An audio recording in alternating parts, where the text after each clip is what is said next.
Bismillahirrahmanirrahim. Assalamualaikum warahmatullahi wabarakatuh. Perkenalkan, nama saya Ardiansyah, NIM 2112C2003 dari Prodi S1 Kimia Angkatan 2021. Di sini saya akan menjelaskan tentang polutan. Sebelum masuk ke polutan, kita bahas dulu tentang lingkungan. Apa sih lingkungan itu?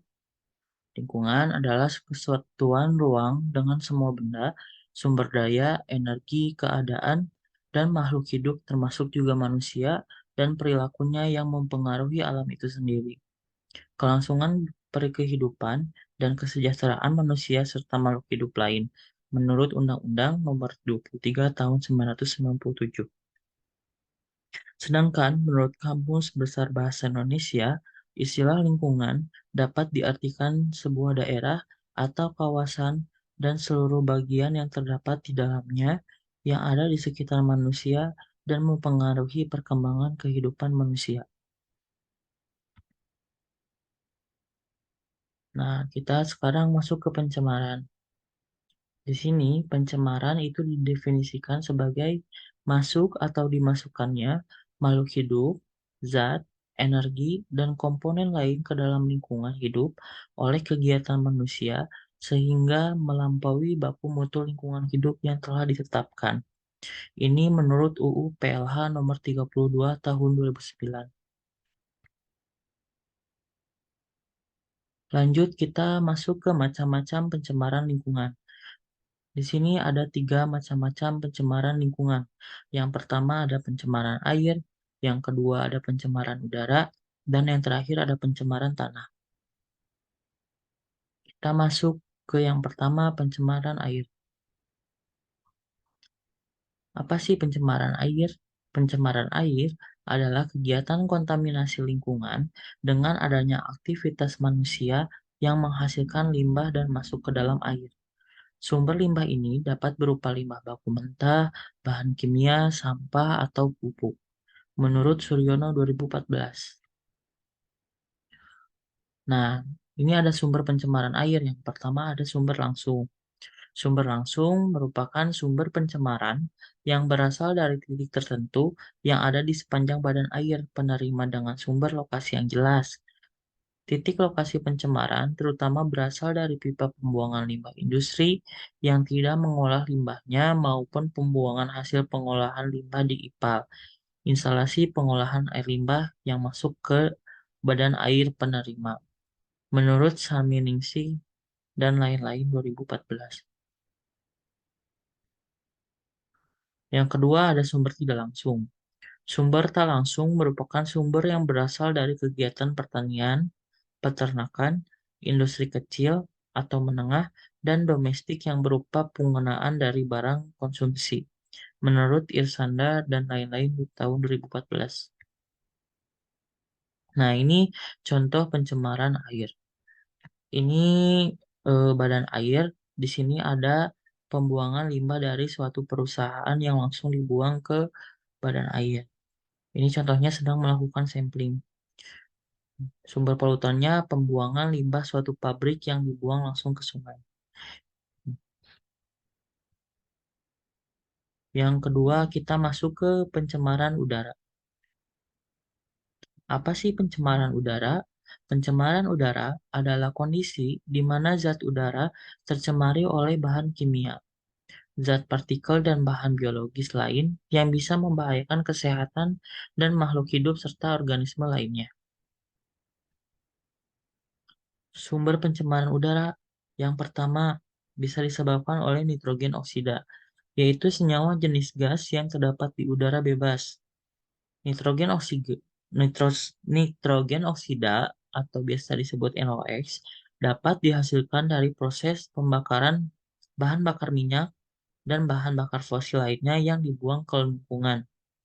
Gas nitrogen oksida berbahaya bagi kesehatan dan ternak dan di kawasan pertanian itu dapat merusak hasil panen.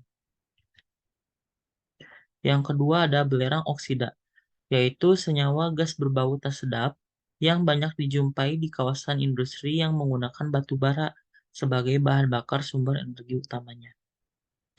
SOx juga salah satu gas hasil kegiatan vulkanik biasanya, kalau nggak erupsi gunung berapi. Belerang oksida dapat mengganggu kesehatan, khususnya penglihatan dan pernapasan. Dan yang terakhir ada partikel-partikel. Ini biasanya berasal dari asap berupa partikel-partikel halus dan agak kasar yang berasal dari kegiatan manusia. Biasanya itu dari knalpot motor dan lain-lain pembakaran, biasanya pembakaran sampah. Nah, ini contoh pencemaran udara. Nah, di sini saya mencantumkannya ketika kegiatan sampling mengambil gas hasil emisi genset. Jadi ini tuh ada emisi, nah nanti si gas hasil pembakaran si emisi tersebut dibuang ke udara. Ini sumber polutannya hasil gas pembuangan dari emisi genset. Lanjut, yang ketiga ada pencemaran tanah. Apa sih itu pencemaran tanah? Pencemaran tanah adalah peristiwa masuknya zat atau komponen lain ke dalam suatu area tanah. Akibatnya dapat mengubah atau mempengaruhi keseimbangan ekologis di daerah tanah. Sumber pencemaran tanah sebagai contoh gas-gas oksida karbon, oksida nitrogen, oksida belerang yang menjadi bahan pencemar udara yang larut dalam air, hujan, dan turun ke tanah dapat menyebabkan terjadinya hujan asam, sehingga menimbulkan terjadinya pencemaran pada tanah. Nah, ini biasanya kalau pencemaran tanah itu balik lagi, jadi dia itu bisa jadi dari pencemaran udara yang udah bereaksi dengan air dan mengakibatkan hujan asam, biasanya kayak gitu. Nah, nanti si air yang menjadi hujan itu masuk ke tanah, sehingga menyebabkan pencemaran tanah. Terus biasanya selain itu juga di air permukaan tanah yang mengandung bahan pencemar. Misalnya tercemari zat radioaktif, logam berat dalam limbah industri, sampah rumah tangga, limbah rumah sakit, sisa-sisa pupuk, dan pestisida dari daerah pertanian. Limbah deterjen akhirnya juga dapat menyebabkan terjadinya pencemaran pada tanah daerah tempat air permukaan tersebut.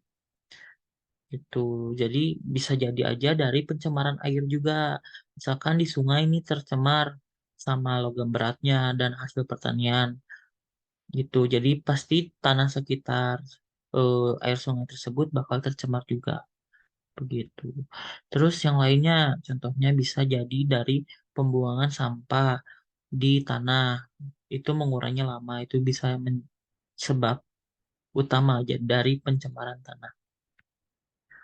Nah, ini contoh pencemaran tanah.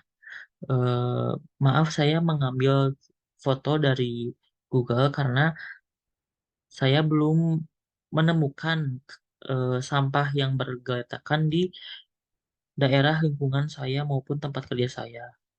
Ini saya ambil dari Google, sumber polutannya kumpulan sampah-sampah rumah tangga yang dibuang sembarangan di tanah. Seperti itu. Terima kasih, mungkin cukup sekian presentasi